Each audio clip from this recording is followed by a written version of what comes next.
Hello everybody, my name is Hello. Welcome back to the series where we're dealing with Flutter programming, Dart programming. We're trying to demystify, simplify a lot of Flutter concepts, trying to show you how easy getting started with Flutter is and trying to solve this whole overwhelming problem when you're starting out with Flutter. Today we're going to be dealing with the gesture detection widget. So this is what I'll show you what the output will look like. You have a button here or a box here. You click on this box, the color changes, right? How that is happening? Well, you're using a gesture detector, will detect when you click this, change the color. This is what you're going to be building this again. Very, very simple code. Let's go ahead right into the video and show you what's going on here. So I want to delete all of this and we'll start from scratch. Okay. So as always, let's just import material.dart. The other two are not really required. From there, let's go ahead and do void main. From there, let's go do run app, and then let's go ahead and run a constant application. Now, when you're doing with constant application, that means you have to do a stateless widget. But as you can see, if it's changing colors here, this is a stateful widget, right? Because states are being changed. How do you deal with that problem? Let's first create a stateless widget. Okay, so do STLESS. Press the enter button. Let's go ahead and call this my app. Okay, and this is the my app. This my app should go ahead and return a stateful widget. So before that, let's go ahead and do stful and create a stateful widget. Let's just call this gesture box, gesture demo. Okay, let's just call it that. Okay, so this is a stateful widget, so let's go ahead and return this. So here we'll just, instead of the placeholder, let's go ahead and return material app, and in this the home field would be nothing but our gesture widget. Okay, and that's it. If I actually go ahead and run this, you can see that it'll show you a placeholder. That placeholder is under there, so the control comes up to here, which is awesome. Let's go ahead and try and code this part. So already done with 28 or so lines. I think totally it's only 50 lines, so it's going to be very, very simple from here on also. So when you're returning this stuff, don't do the const because this is a stateful widget.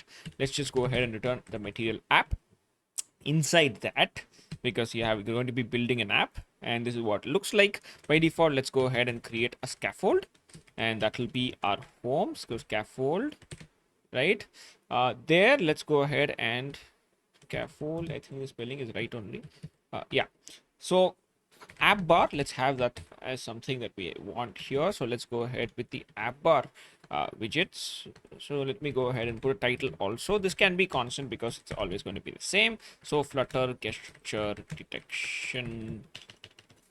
Yep, let's just call it that. Okay, so if I run this now, you can see that the app bar comes. There's no body yet because there's only the app bar inside our scaffold. So I'm going to click a couple more enter so that we have more lines to work with.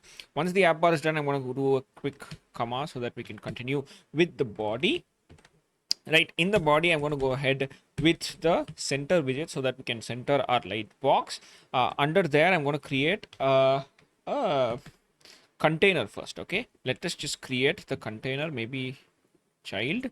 Okay, under this, I'm going to create a container. Okay, in my container, I'm going to set the width and height. So the height will be say 200, and then the width will be 200, and then let me just set the color to colors dot yellow should do. Okay, if I just click the save button, now you can see we have a box in the center. Now we're going to be creating a gesture detector on top of this so that when I click, the color changes. Now how do you do that? Go to your container, press control and the period button, and press the wrap with widget button. Okay, in that option, we're going to be using something called gesture detector. This is the widget that we are going to be using. In this gesture detector, we actually have some state things that we need to define. So when you're doing gesture detector, you have on tap. Okay, this is the function, or this is the function that we're going to be using when we tap on this child, which is the container right here. Okay, so we'll create a function now. This will be a nameless function, and what this function will be doing is set state. Okay, in this state, what are we going to be changing? That's something that we need to decide first. So before this, let's go ahead and create a variable that we can use. Maybe we'll call it light. Okay, so we'll do bool light and then initially set that to be true. Okay, so let's just create this as a light. Okay, when it's on, it's yellow. When it's off, it's black. Okay, so in this set state, what we're going to be doing is nothing but we'll change light to the negation of light. Okay, so when it's false, it'll be true. When it's true, it'll be false. Okay, so we have this right here inside set state, which is also very good. And we can go ahead and do a semicolon here so that we can wrap this up and do a comma on tap. Okay, once this is done, let's go ahead and change this part right here to actually say whichever color that we have just selected. So when it's true, it's going to be yellow. When it's false, it's going to be black. For this, we'll be using something called as a ternary operator. So what a ternary operator is, it's an inline conditional. Inline conditional means it's an inline if or else condition, and this is something that you might be using a lot, not only in Flutter but in programming in general. So how that will work is, first you have to define what is the variable that you're going to be using. So for comparison, in this case, we'll use light, and whether it's true or false, based on that our color is decided, right? When you do this question mark, that means when light is true. When it's true, let's go ahead with colors dot yellow. Okay, how do you check whether it's false? For that, you use this colon. Okay, so when it's true, set it to yellow. When it's false, let's go ahead and set it to black, maybe.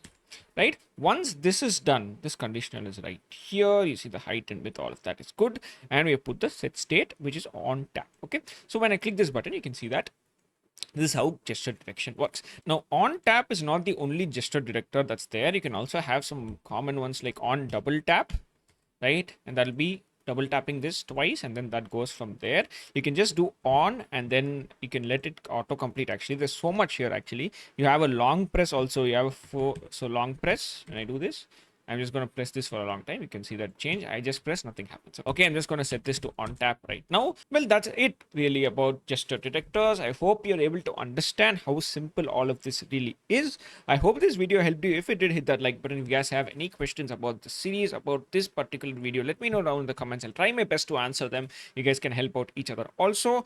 I'll see you in another video. Thank you so much for watching. Bye.